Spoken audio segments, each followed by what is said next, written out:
So if there is any doubt, the past week has exposed the important role social media plays shaping what we know and how we come to know it. Social media itself is also under extraordinary pressure.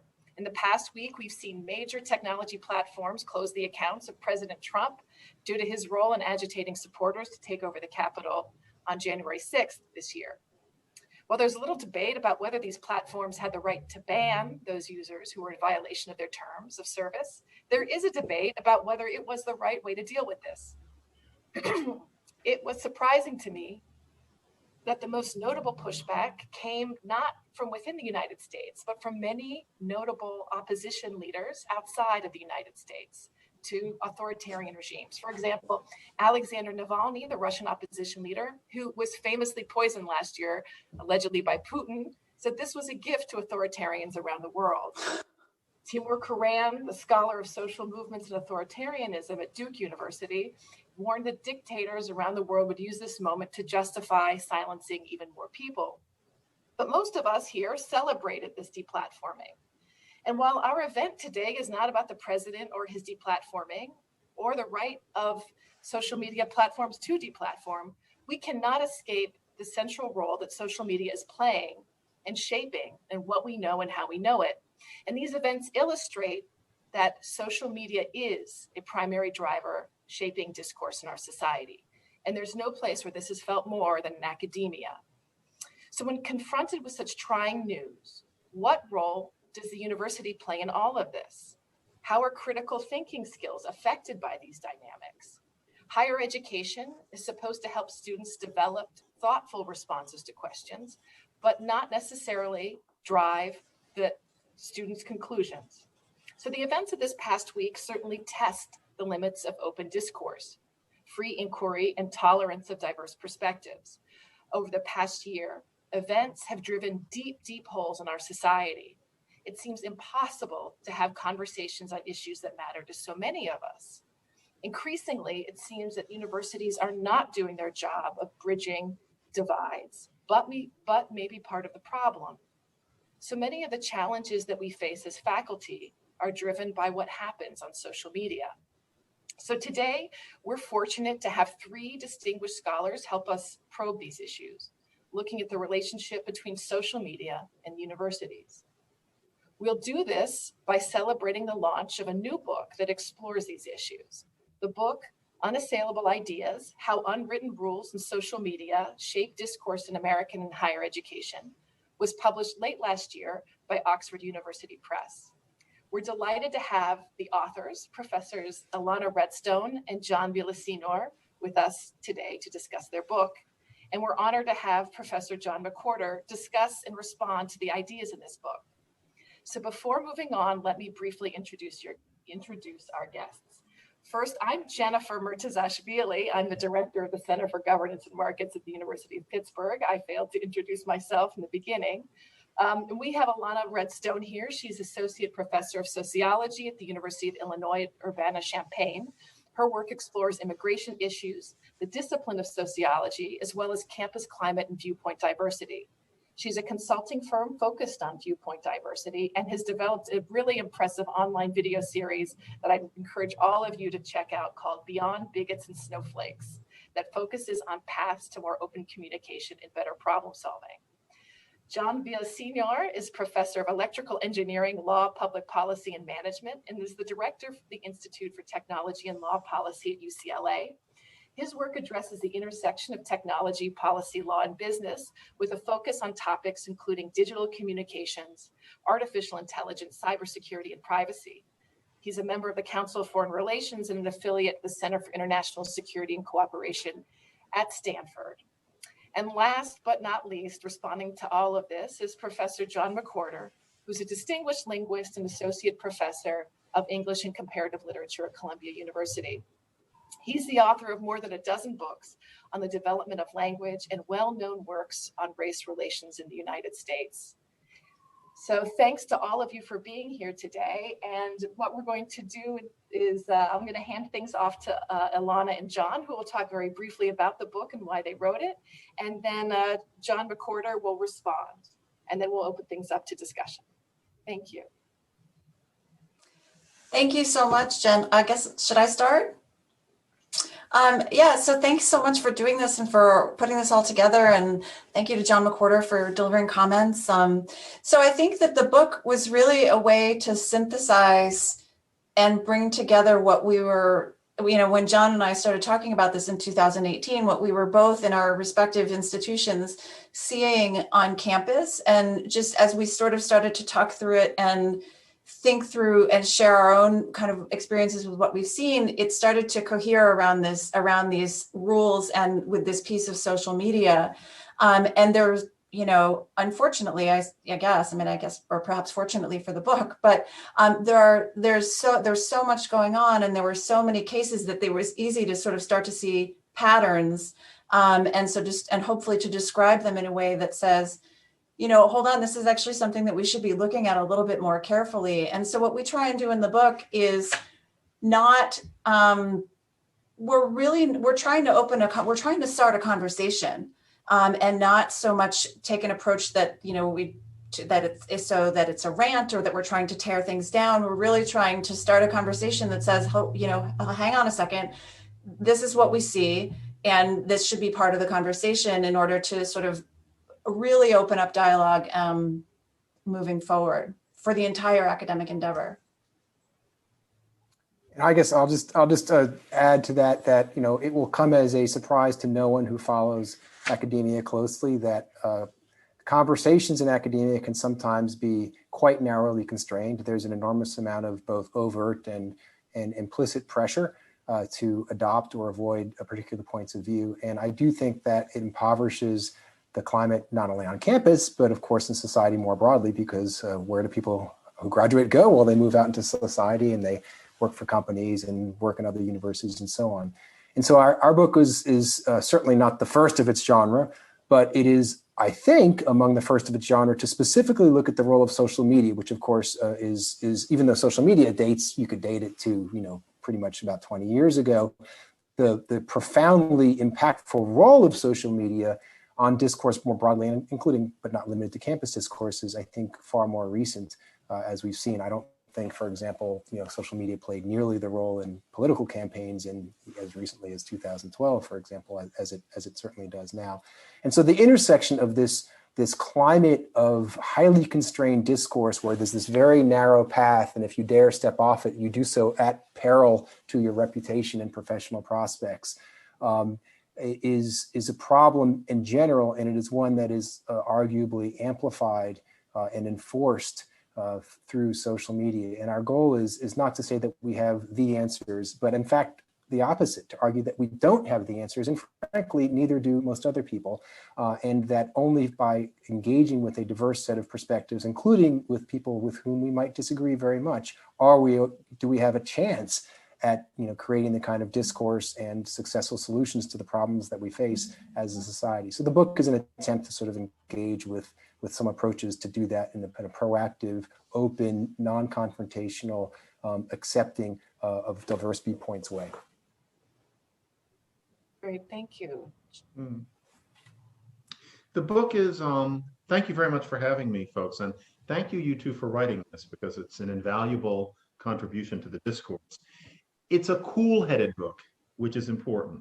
There's no need for a screed in circumstances like these. And I think it very neatly demonstrates that there's something in particular about social media that's created our new moment, because people with relatively long memories will know that there were books back in the 90s, such as the one called Tenured Radicals. There was a certain amount of hand-wringing over the leftist tilt among professors on campuses and the threat to education. And honestly, a lot of that rhetoric was exaggerated. When I became a professor in the 90s, I remember thinking, there are such people, but they don't dominate the tone. And I think there's a certain amount of alarmism in saying that the campus is threatened by the fact that there is a leftist tilt among academics, et cetera.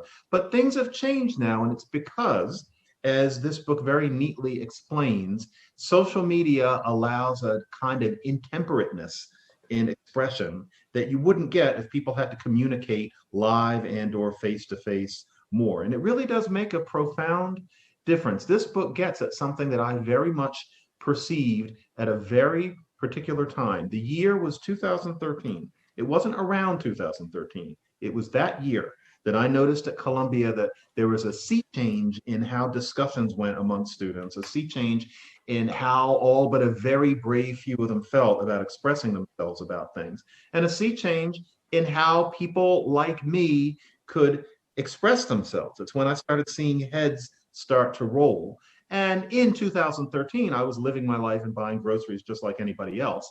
I didn't have the scope to realize that this was social media. But looking back, I know that, for example, there's a class I stopped teaching as of 2013-14 because I found that there was no way to get a good discussion going about anything interesting because a certain vocal minority of students, and I don't mean minority students, this was mostly white ones, were so implacable whenever they were disagreed with that most students just shut up. So I stopped teaching that course that year. I look back now and I realize that was the first cohort of students who had grown up with more or less phones in their pockets, who had grown up with social media from when they were 13 or 14. It's not an accident it was that year. And what it means is the difference between, because, and I should specify, 2009, I don't know whether people realize how totemic that year was. I think many people think that was Barack Obama's first year, and that's true. But 2009 was also important because it was the year that Twitter really took off, and it was the year that it became "Why aren't you on Facebook?" as opposed to "Are you on Facebook?" Those things quietly happened in 2009, and then in 2013, you couldn't teach a class about anything interesting, not an accident. And it means that someone like me, who's known as a contrarian, that started in the late 90s when I, went against certain shibboleths about race. I caught hell for it in many quarters, but no one tried to fire me from UC Berkeley. No one said he shouldn't have his job, or if they did say it, that's just the thing. They said it at some bar or something. They couldn't put it out online. It couldn't get out there. So I was never in fear of my job. A lot of people hated me. A lot of them still do. But the issue of I'm going to lose my job because I speak out against this or that was, quite far from my mind. If there had been social media in 1998, 99, I would have lost my job back then. The new tone is such that a me could not exist. And I think it's because we have to understand that these devices in our pockets and the way they work really do create a whole question we need to explore about the nature of free speech, about the need for free speech, and what we do about people who don't genuinely understand what free speech is or should be. It's a watershed moment. And this book, especially because its authors had the consideration not to make it 300 pages long in this era when most of us want to sit down with our social media, you could actually read it. Because of that, this book is absolutely necessary in helping us come to some conclusions about where we're going to go from here. Great, thank you. I don't know, Lana or John, do you want to respond? Yeah, I mean, I thank you for those comments. It is, yeah, I mean, I think that it's hard to overstate the importance and the impact of social media. I mean, I think in the book, we talk about sort of a direct and indirect effect of social media. We talk about this direct effect, which is kind of what John McWhorter is saying about this, I hate the word mob, but it is sort of a mob sometimes. And then the indirect effect, which is really how it shapes the climate and the set of incentives and disincentives that it creates. And how powerful that is. And again, in the book, what we try and do is talk about how that kind of props up these rules, or in the book, we call them beliefs or whatever, that sort of shape, right? So without the social media and kind of what John McWhorter was saying about, if you go back a couple of decades, you go back to the late 90s or whatever, you didn't have the way to enforce it. The mechanisms weren't there. And so now in the current, it's these two things that sort of are really working together to just constrain the climate. And I think that one of the things, and I'll stop in a second and let John respond, but let John Villasenor respond.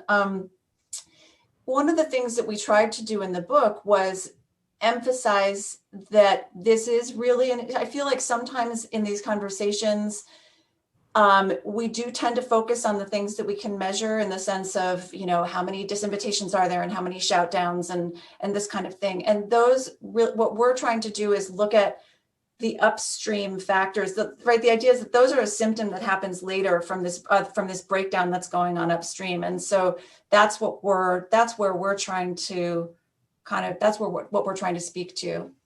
I guess I would just add to that one of the additional many dimensions of social media is that it has greatly accelerated the time scale Right. of sort of the dynamics of protest against work or things that are deemed kind of not sufficiently following whatever approved path there is.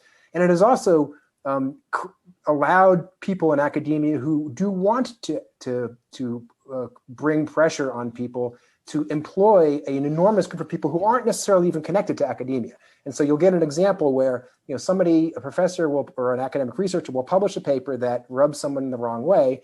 And 30 years ago, this would have been occasioned some grumbling among the academics who happened to, a month later receive the printed copy of the journal in which the paper was published. But of course, today what you have is, somebody will sort of light the social media match, and then you'll get a pile-on of people, the vast majority of whom probably didn't read the paper, may not at all be in the field, and they will direct their dissatisfaction at, for example, the university where the professor is employed and the journal that published the paper. And very often the journals and or the administrators will cave to that pressure. They will, the very same work that they subjected to peer review and deemed worthy of publication, they will say, well, on second thought, maybe this isn't publication worthy. And the very same work that administrators might have, had their PR shops put on the university website and say, hey, look at this work. They'll say, well, actually, maybe we shouldn't have done that.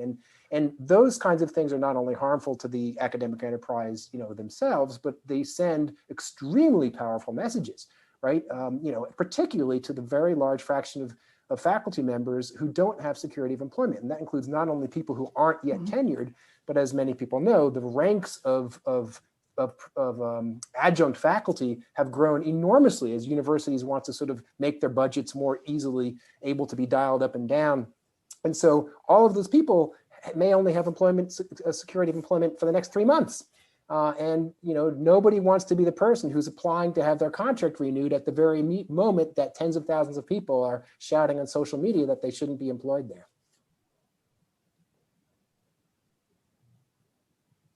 You raised so many important points, but I guess the question, and you talk about it in the book, is how to resist these pressures, right? The pressures are building up so much from society. They're building, and society seems to be just this unstoppable force of nature. How do you stop these? How do you stop it? The hard part is that it's a reign of terror.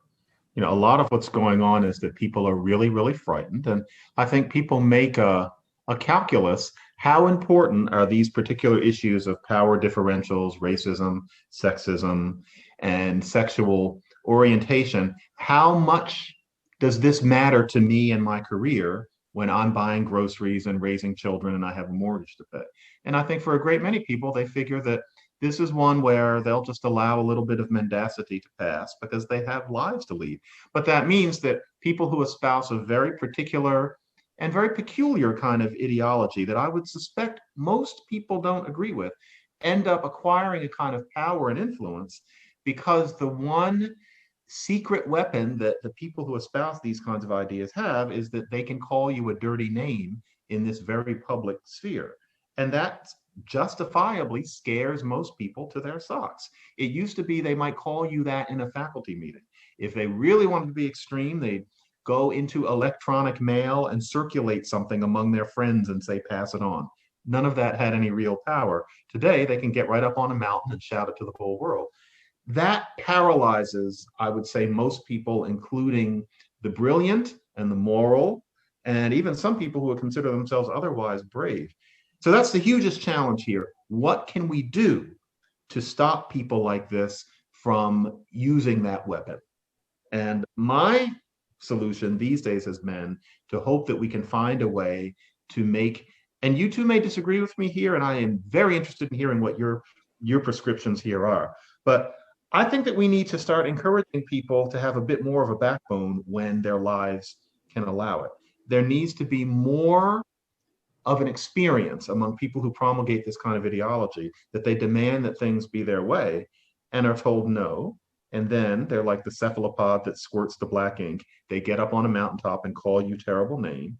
And you just say, okay, and just let it pass. And in the meantime, don't give them their way.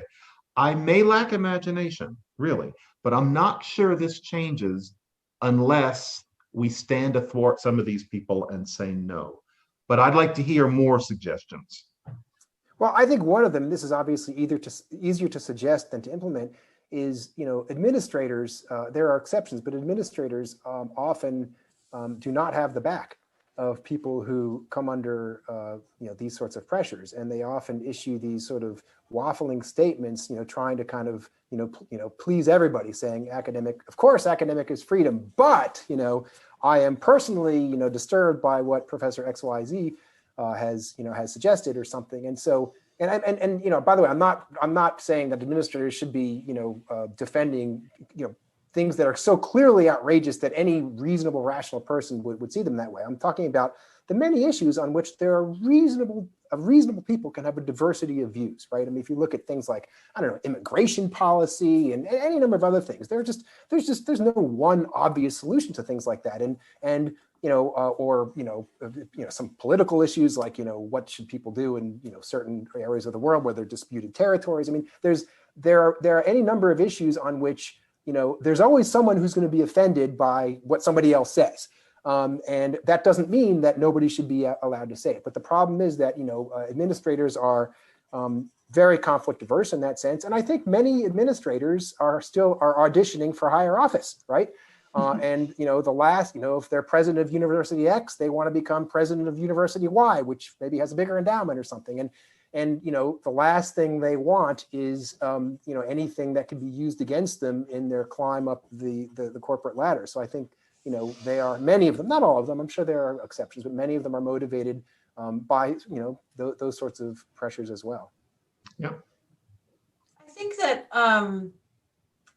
with respect to sort of imploring people to have more of a backbone, I think I heard you mention, John McWhorter, I think I heard you mention on somewhere when I heard you talking that in your book that you're coming out with, that you're going to have a list of people who have stood up and sort of survived. Mm-hmm. So that sort of speaks to that as, as a motivator, which I think is great. I think, I guess maybe the answer is in kind of,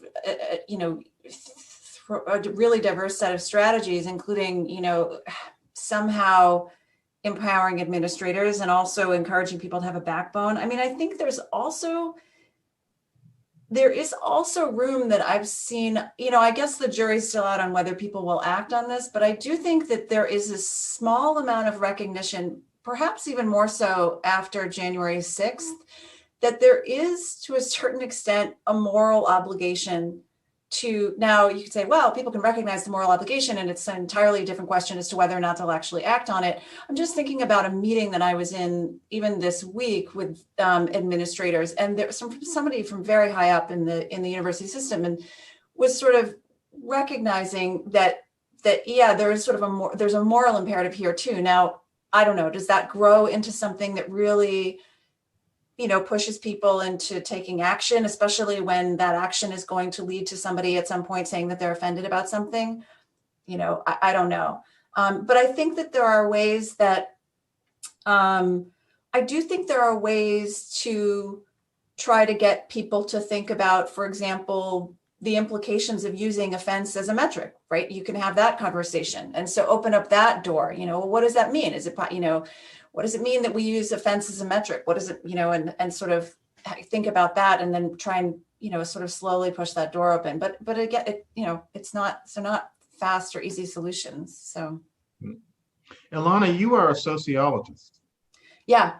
And even the views that you've expressed in the book, just that clinical approach to these sorts of things, I'm guessing that that's a minority view among most academic sociologists. Have you? I'm not even sure it rises to the level of being a minority view.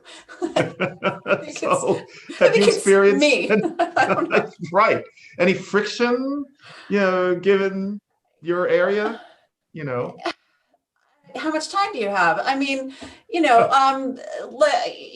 Yes, for sure. It is not. Sociology is one of the most outside of sort of or perhaps equivalent to the sort of, ethnic and area studies units, sociology is one of the most left-leaning disciplines there is. I mean, we look at it is a discipline. I mean, the second belief in the book is that, all differences in group outcomes are due entirely to discrimination. And that is essentially what sociology is.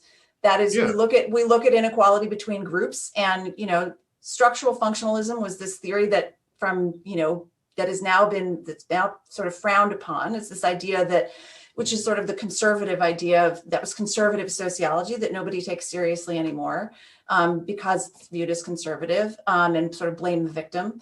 And we look at inequality, and we look for the ways that oppression is playing a role, and not just playing a role, that's understating it, but that oppression and structural forces in particular are determining that inequality. I mean, that's literally how the discipline is set up, which is not how I teach. That's not how I approach things, but it's built in at this point. And I don't know that that was always the case, but that's certainly the case now.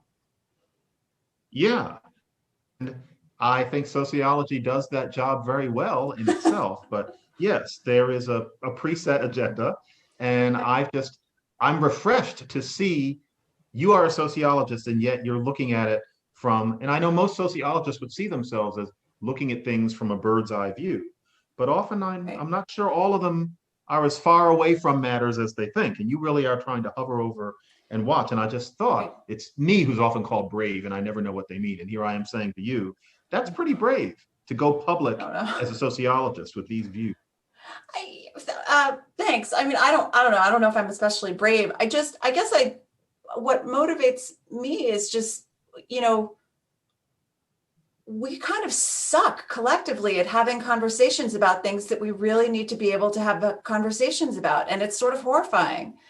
And so when I ask students in class, when I ask students, for example, if I ask them, I don't know if the audience is familiar with, the idea of colorblind racism, or, for just to use as an example, this idea that, we shouldn't be racializing to the extent we are. We should sort of be viewing people evaluating people based on their merit, et cetera.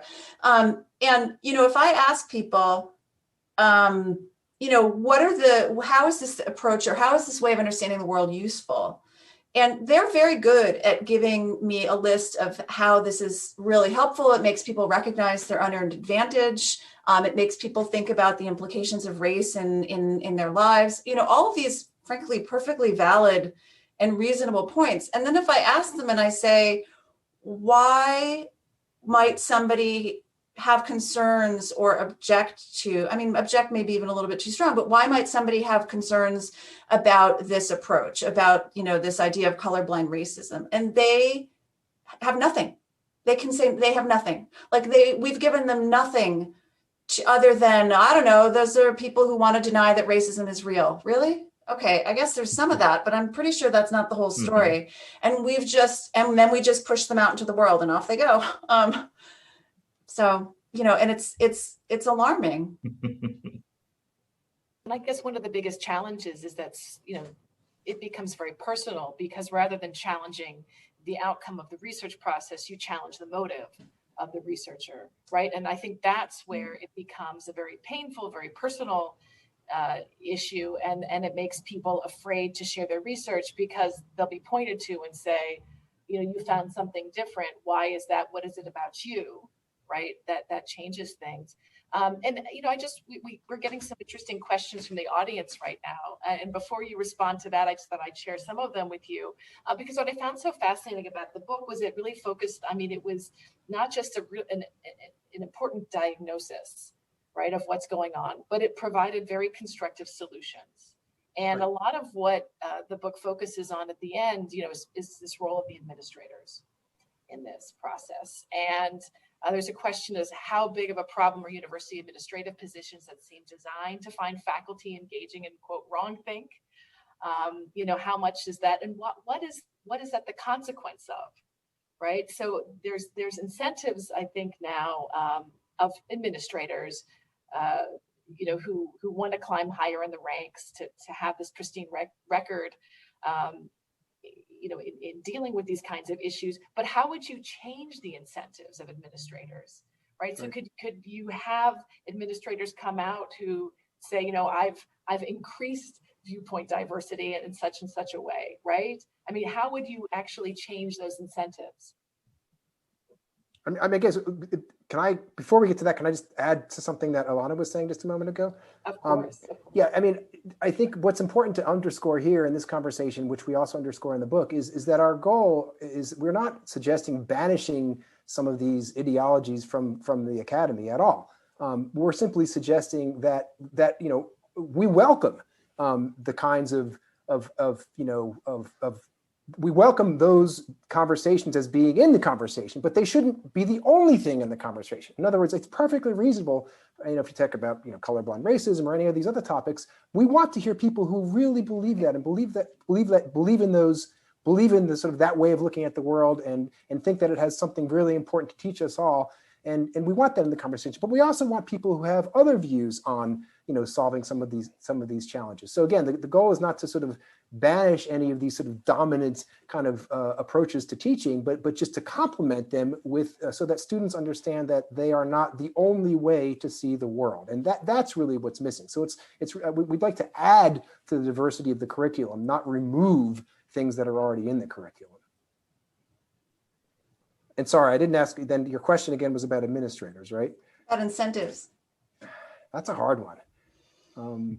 You know, I think the short-term incentives are different from the long-term incentives, right? I mean, the long-term incentives is like I mentioned, if you're the dean of XYZ, you want to be the provost, and then you want to be, you know, the short-term incentives are a little bit different. And but I think it's a fundamentally important question, because I think administrators have enormous, they have very significant actual power, but they have enormous symbolic power in that they model the university's institutional response, and that gets echoed and mirrored by faculty, by students, by staff members. And so if a student sees that the administration doesn't have the back of a professor who said something reasonable, but not necessarily aligned with the on-campus orthodoxy, that student will be less likely to, you know, say something in class. That's the message that's conveyed. So that's why administrators are so important. Yeah, I mean, I think it's a really difficult. I mean, the question is the number of administrators, does this exacerbate the problem? So I think there's people here. It was a question from the audience: is there, you know, a causal relationship here, or is this really a consequence of something larger? And I think with John McWhorter, what you suggested is that this is really the consequence of some broader social dynamics that are leading universities to sort of behave in this way. You know, the funny thing about this is that it's a byproduct of a good thing, which is that in the 1960s, it wasn't only that racism in terms of segregation was formally outlawed, but there was a social revolution that happened. And sometimes I wonder what created the conditions such that by about 1980, so you have the Civil Rights Act of 64, the Voting Rights Act of 65, the less celebrated but equally important Fair Housing Act of 68. Just 12 years later, it was already at the point where especially educated whites thought of being prejudiced, as you used to call it, as a really, really bad thing. That wasn't what 1964 was about. There was another movement from the legal to the psychological. And so what that meant was that after, you know, the 70s, Archie Bunker is evil. B. Arthur as Maud is a hero. If you are prejudiced, you are basically the equivalent of a pedophile. Good.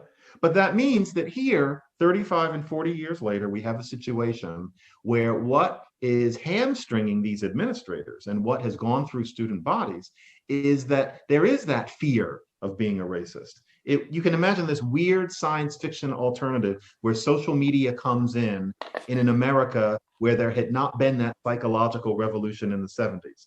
And so if you get called a racist, your response is, no, I'm not, or, you know, to hell with you. That's what the educated person drinking their martini would have said in about 1961. Instead, we have a situation where to be called that is basically to be read off of the planet. And that means that people will do things that they don't really agree with because they don't want to be called that. And it's because there was progress. And so there was a psychological revolution that most people would think was a leap forward, but it ended up having the byproduct of making people be deeply afraid of being told that they weren't part of that revolution. And so we're mired in that. I think there's real truth to that. This sort of, in sociology, a lot of what people will talk about is this, you see these metrics, if you look at any of these metrics on racism, sort of more conventional measures of racism that just declined, right, from the middle of the 20th century, and they just went down, down, down. And so, then people reasonably sort of look around and say, well, wait a second, racism is still a thing. Like, I don't care that these metrics went down. Racism is still real. It's still here. And so really what it's done is it's gone under. And so it's sort of covert. And so we need a different way of measuring it. And, and what that's done, it's like, there's truth there, right? I'm sure, I have no doubt that there's truth to that. And so, but with that, then you get into this messy question of, well, how are you going to measure it? And then you get into, okay, well, I'm going to measure it by, and you go back to the colorblind racism thing. I'm going to measure it by people who don't support affirmative action. Okay, really? That's your measure? Okay, well, yes, I'm, sure, but it seems oversimplified. A little crude. Well, it seems a little crude, a little blunt, but that's but it all comes from this sort of recognition of, well, yeah, these sort of traditional metrics aren't capturing it anymore, and I'm sure that's true. But it's just not, the solution is not, it's not without some serious problems that arguably are worse than the problem they're trying to solve.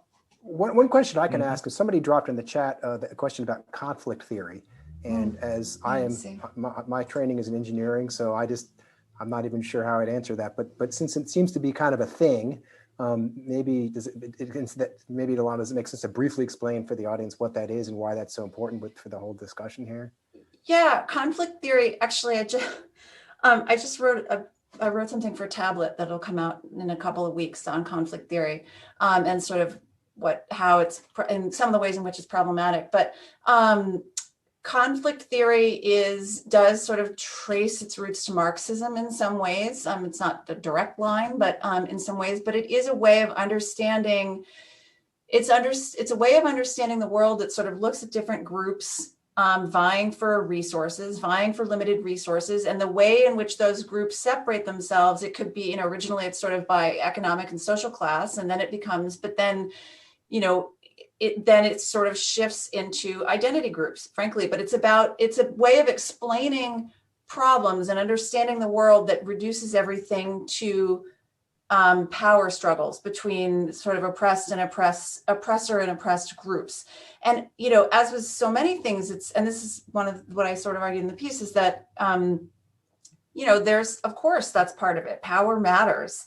But part of what happens with conflict theory, I would offer, is that it sort of flattens the entire human experience. Like, it just takes every interaction that goes sideways between members of two different groups, and it says this is due to the power struggle between these two groups. I think, and I'll stop after this, but I think the example that I give in that piece is that, if you have two people who are on an elevator, let's say you have a Black woman who's on the elevator and you have a white woman who gets on at some floor, and, the Black woman greets her and the white woman doesn't respond. And this, in conflict theory in this world, this is about, racism, because the white woman didn't feel that it was, worth her time or whatever to respond. And then you're in this space where it's like, well, is that possible? Sure, of course it's possible. But maybe it's something else. Maybe it's, the woman maybe she didn't sleep the night before, or maybe she's, didn't have breakfast, or maybe she had a really bad date, or, or whatever it is. But it's that flattening of the entire human experience, that fills out our lives. So conflict theory is I think conflict theory, and also, conflict theory is sort of the intellectual ground zero for intersectionality, for intersectionality, and for critical race theory, and for a lot of the critical theories. And so what really disappoints me is that you look at those posters that were made under the Soviet Union, and you can enjoy them artistically. People have them hanging in their living rooms with, people with their fists in the air with that camera pointed upward. And, if you know Russian, you read these crude slogans, and, Russian always looks like it's only written in capitals. And that whatever they were promulgating about the workers and people uniting, it was crude and it didn't work. And yet, with the conflict theory that you just described, It's the same thing. It's basically painting things in the same colors. And yet here we are today making the same arguments, calling it critical race theory, I should say the same kinds of arguments. And yet we're supposed to think that these modern versions are somehow supple and pointing us forward, and they are the quintessence of human wisdom and insight.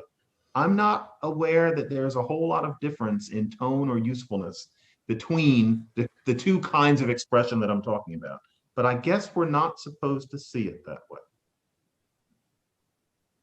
Jen, I think that goes back to the critical thinking that you mentioned in the beginning, because what John McWhorter is saying is this is a piece of critical thinking. Like when we talk about critical thinking, it's like with this long list of asterisks, and part of what you're not supposed to criticize is the critical race theory, is the intersectionality. These are no longer things that and so you end up in the situation which John McWhorter just described, which is that this is the way we're supposed to understand the world, and kind of what John Villasenor said earlier about the book, which is that, no, this is a way of understanding it. This is not, if you're a religious type, it's not written on some tablet somewhere. It's not, and that's lost.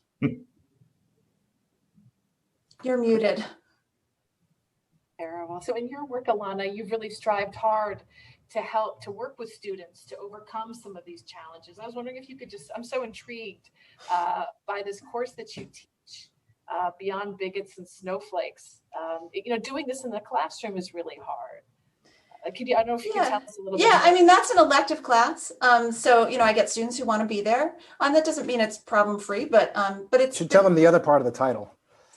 Oh, so the course, so the first 2 times I taught it, the course was called Beyond Bigots and— I'm sorry, no, that was the video. It's Bigots and Snowflakes, Living in a World where everybody else is wrong. That's what the original course title was. And when it got a regular course number, I was told by the higher ups in the administration that because it's only the part before the colon that shows up on students' transcripts, and so you can't have bigots and snowflakes there. So I actually had to call it the sociology of political polarization, bigots and snowflakes, which is far less exciting. But so the bigots and snowflakes doesn't show up on their transcripts. But yeah, that class, that was a class that I kind of developed in, this spring is the 3rd time that I'm teaching it. And it's great. I mean, we talk about all this stuff, and how do we think about progress, and which I think was one of the things that came up earlier. How do we think about progress? How do we know? I think there was a comment from a student last semester. I have a couple of comments from students on my website, and there was a comment, I'm going to misquote the student a little bit, but it was something to the effect of, this class really taught me to think about, what do I really know, or how do I really know anything at all, or something like that. And I was like, my work here is done. Like, great, like 15 weeks and we're good. So, but it's really, I think it would be probably disingenuous to suggest that it is a transformative experience for everybody who crosses the threshold. But I think that for some students, I think they really get a lot out of it. And I learn a lot. And so, yeah. I'm happy to talk more about it, but it's fun to teach. So we have actually a question from one of my respected colleagues, and I won't say the person's name, but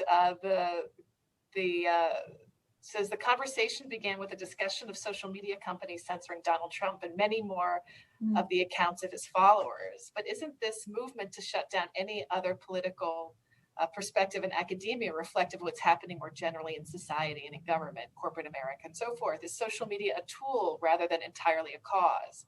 The commonality, the quote elite are demonstrating their quote superiority with particular ideological viewpoints that trades knowledge for political correctness, which is much easier to attain. So I think what are we seeing here in academia, sort of a broader microcosm of these broader trends, and as academia sort of leading the way for the rest of society to follow, right? I don't know if you have any thoughts on this, especially John as a technology and law expert. Well, I mean, there's a whole program that I'm sure many universities will do about this whole issue of what social media companies should do and not do, and just for clarity, I mean, social media companies are private entities. And of course, they have the right to make decisions about what kind of speech they're going to allow on their platform and who they're going to allow on the platform.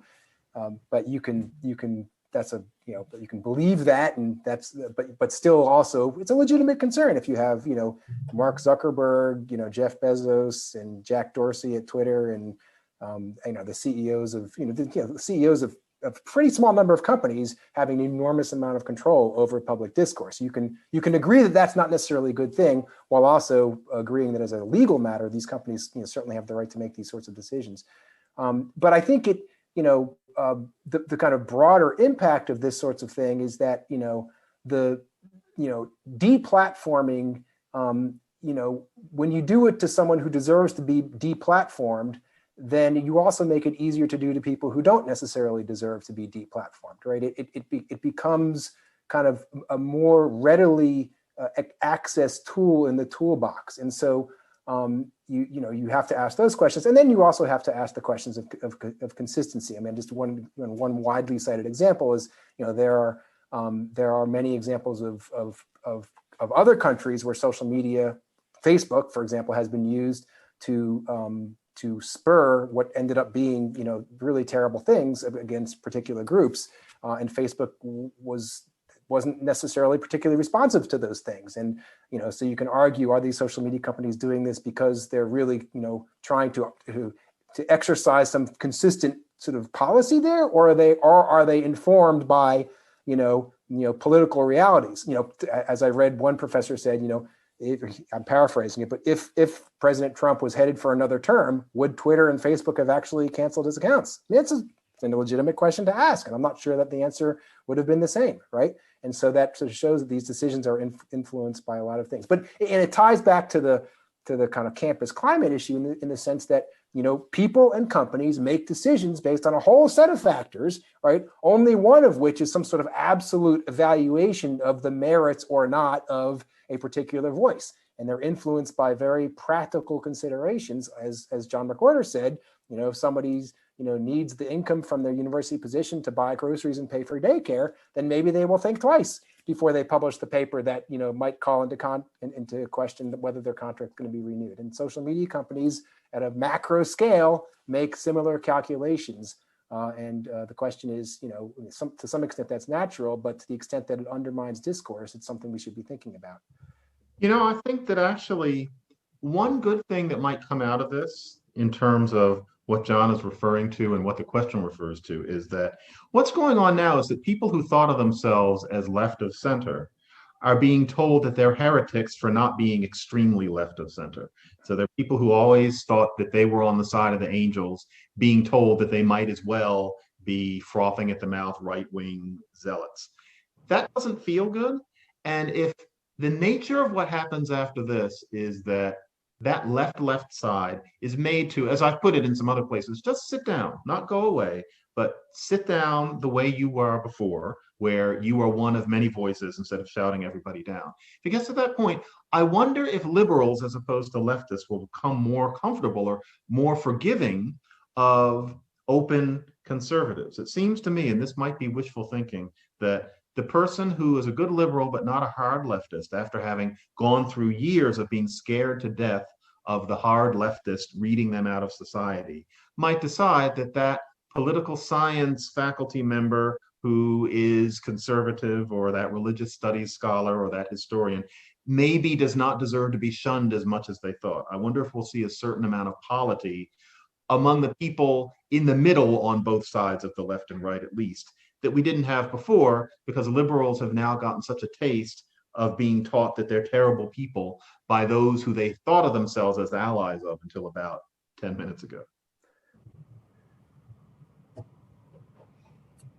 Yeah, I think, sorry, go ahead, Jen. No, go ahead. I just think, I think these questions, it does all tie together in the sense that these are questions about where do we draw lines, right? What's deserving of condemnation and who gets to decide? And we are not having those conversations. It's just sort of we're being shouted at, and there's no, what should be a collective discussion, or, at least metaphorically, not that everyone's going to sit in a room together, but about, how thinking through these things, and that's not happening.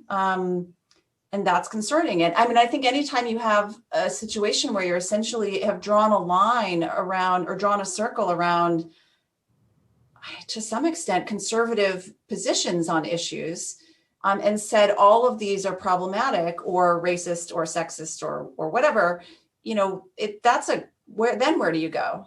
That now you've sort of painted yourself into a corner. So in terms from a discourse or, how do we have a conversation about problems point of, perspective, it's a dead end. And I would just, one other thing I'll add to that is that, by definition, we're all speaking from the perspective of faculty members, but I always find it, really enlightening to talk to students and hear what they say. And, multiple times I hear from students that they're just really afraid to engage in dialogue in certain classes on certain issues, because the backlash is literally immediate. I mean, it'll be immediate in the sense that they will literally, and I'm not talking about students who are articulating these crazy positions. I'm just, again, there's a spectrum of reasonable views that you can have, like I mentioned before, on topics like, immigration or, economic, systems or whatever. And that these students, for example, I'll just give you an example. If you dare suggest that capitalism actually has some merits, along with its, the many things that it doesn't do perfectly, you will not only get sort of immediately shouted down, literally, in the classroom, but, very quickly, social media will light up, and you will be on your way to, potentially being ostracized. And those are very powerful incentives or disincentives to engagement. And, regardless of how good the intentions of a professor or a faculty member or instructor might be, that dynamic helps shape the classroom as well. And I think you can't fix it. Yeah. I'm sorry. Yeah. I was just saying, yeah, a faculty member can only do so much about that, as I've experienced. And my sense is that it really is a minority of students, a very small minority of students, and most of them aren't minorities who espouse these sorts of views. But most people are so afraid of them that I have watched students in classes, including minority ones, clearly mouthing certain pieties because they think it's the right thing to do for one another, where you can tell that they understand that things are more complex than that. And they've learned passively that the soul of education is to mouth those mantras. And yeah, it's limiting. They're not really learning how to think to the extent that they believe that they're doing the right thing. I've had the same experience in the sense that, I definitely to the extent that I get pushback from students, it's almost always from white students. Yep. The students who are members of racial and ethnic minority groups, or students who are part of the LGBT, community, that it's mostly not. It's mostly from white students. Yep. It's a form of morality for them. Mm-hmm.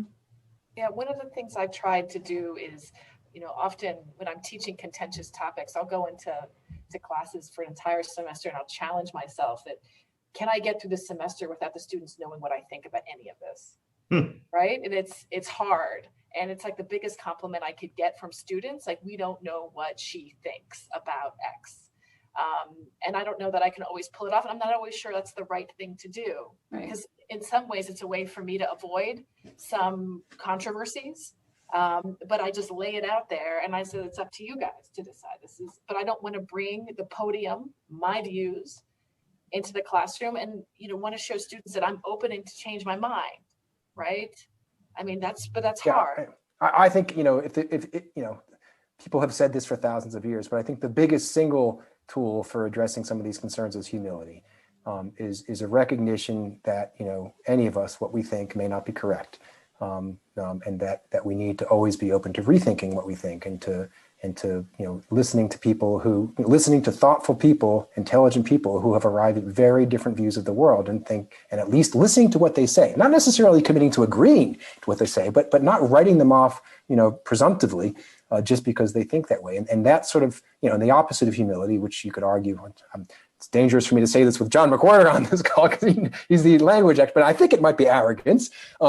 But there's just a lot of arrogance in the dialogue, and I think that arrogance has become more visible and more acute, and by definition, at the expense of humility, and I think that's really important.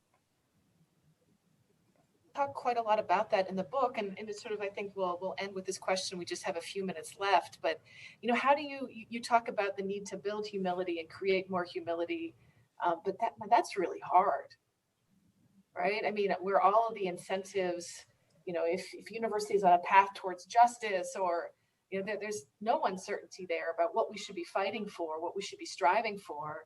How do we become more humble?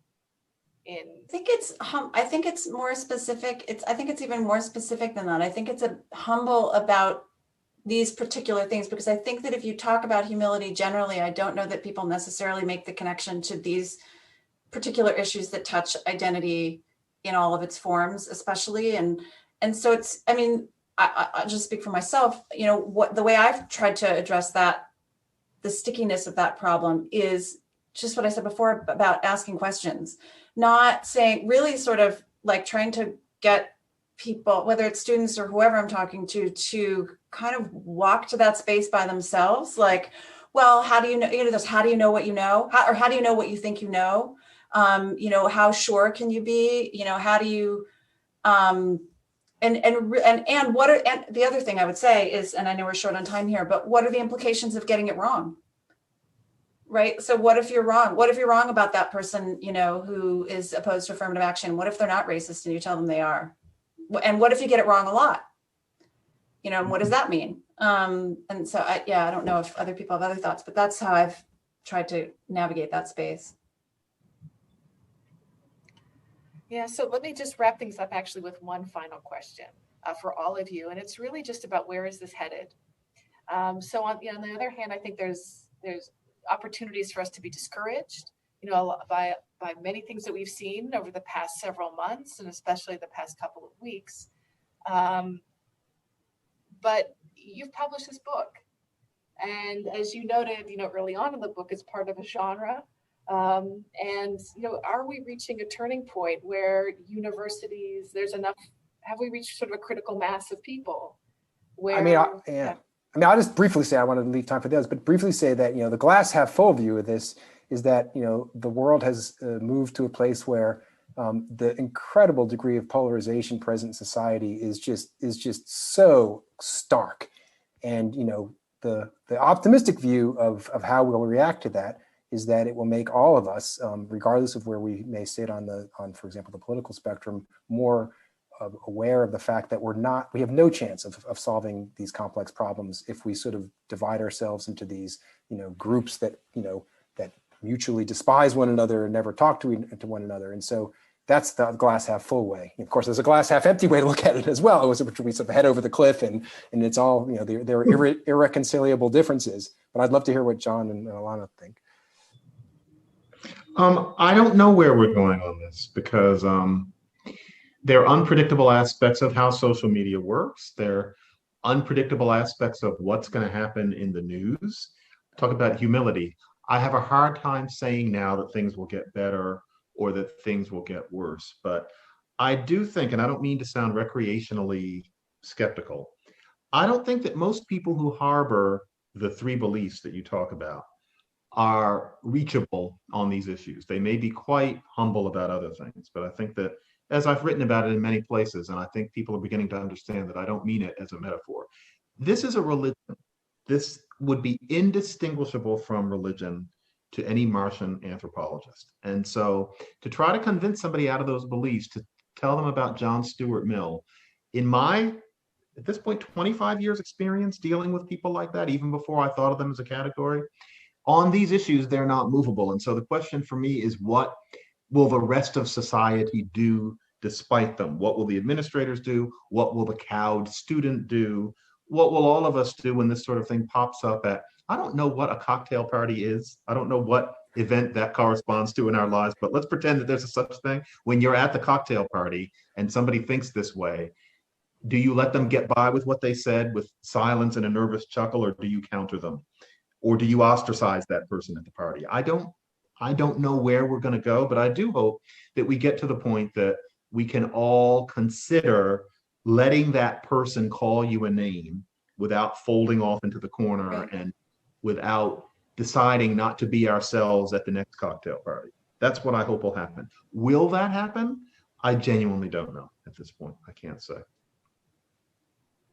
Yeah, I mean, I don't have a crystal ball either, but I think the potential is there. I mean, for the same reasons that the other said. I mean, I think that I think there are people that you won't reach, right? I think we can all agree that there are just some people, because of the religious component, or, as John McWhorter put it, you just won't reach. I do think, at least from my experience, I do think there are perhaps more, I'm talking specifically on campus, but I think it's probably true more broadly outside of academia as well.